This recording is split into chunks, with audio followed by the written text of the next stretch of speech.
Boa noite, investidores. Estamos aqui para mais um fechamento semanal de mercado. Hoje, dia 19 de setembro. Dessa vez com meu colega João aqui para comentar os principais acontecimentos da semana. Semana marcada por decisões de juros no mundo inteiro. Aqui no Brasil, lá fora. Começando por lá fora, como de tradição.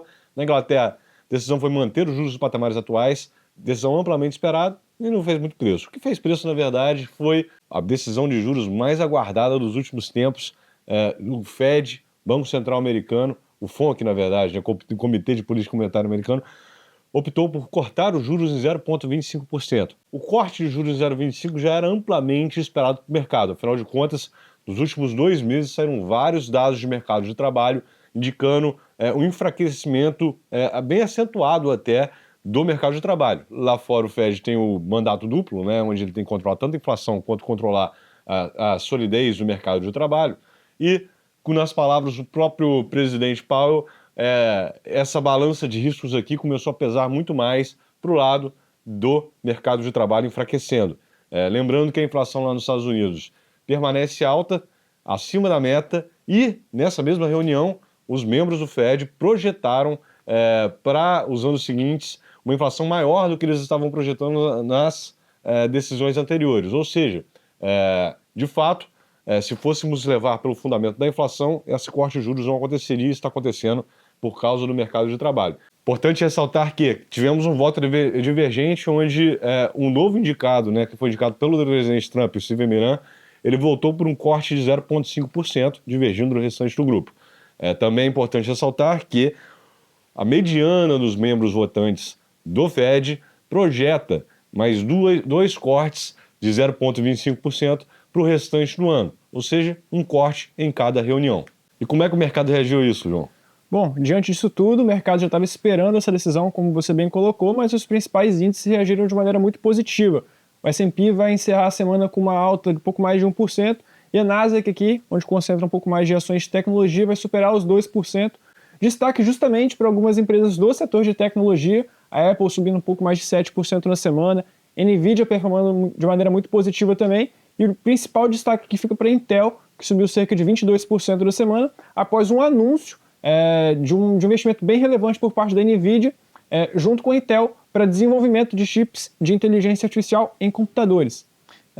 Enquanto isso, o resto do mercado, a gente viu muita volatilidade tanto nos juros quanto no dólar, no DXY principalmente aqui, o pessoal está muito ansioso para a decisão. A gente iniciou a semana com uma queda até acentuada do dólar contra a cesta de moedas, mas no final da semana, depois da decisão do Fed, a gente praticamente encerra a semana no 0-0. E os juros também numa leve alta de 7 bips no vértice de 10 anos.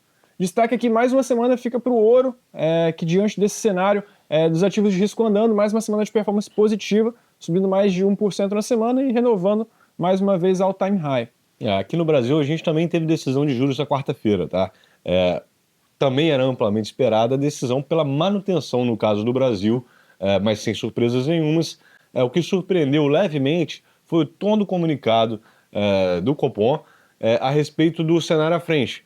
Foi um tom que o mercado chama de mais hawkish, ou seja, mais para o lado de subir ou manter os juros do que para o lado de cair. Havia uma certa expectativa de que talvez com esse cenário externo mais positivo, dólar caindo, juros dos Estados Unidos caindo, poderia-se começar um ciclo de corte de juros ainda esse ano, mas para o final do ano. Esse comunicado ele praticamente elimina essa possibilidade e ressaltando que os riscos inflacionários, o núcleo da inflação segue alto, risco fiscal segue alto, então ele de fato bota uma pá de cal nisso, né? Também saiu o IBCBR, que é, no final das contas, uma proxy de atividade para a gente tentar medir como é que vem a atividade brasileira, que no segundo trimestre já demonstrou uma desaceleração. O número do PIB do segundo trimestre foi muito carregado pelo agronegócio.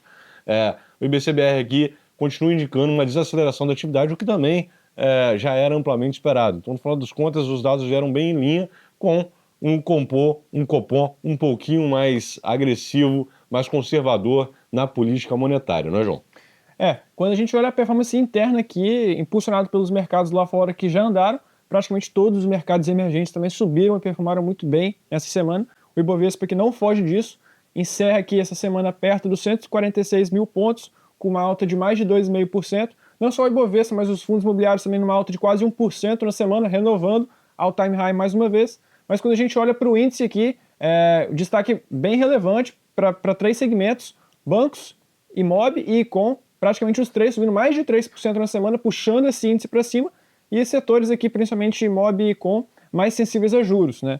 Juros, por sua vez, que com o comunicado do Banco Central Brasileiro aqui, ele até arrefeceu um pouco mais na ponta longa, por volta de 15 bips no vértice de 33, e cenário positivo aqui também para o dólar, nessa semana que encerra a semana em queda, cotado perto dos 5,33, com uma queda de 0,7% aproximadamente. Na semana que vem a gente vai ter dados de inflação, tá? A gente vai ter o IPCA 15, que é a prévia da inflação do mês de setembro aqui no Brasil, e a gente vai ter o PCE, que é o principal dado de inflação consumidor lá nos Estados Unidos, tá? E a gente, obviamente, estaremos aqui novamente na semana que vem para passar todas as atualizações para vocês. Um bom final de semana aí, um bom descanso a todos e um forte abraço. Obrigado, investidores, e até a semana que vem.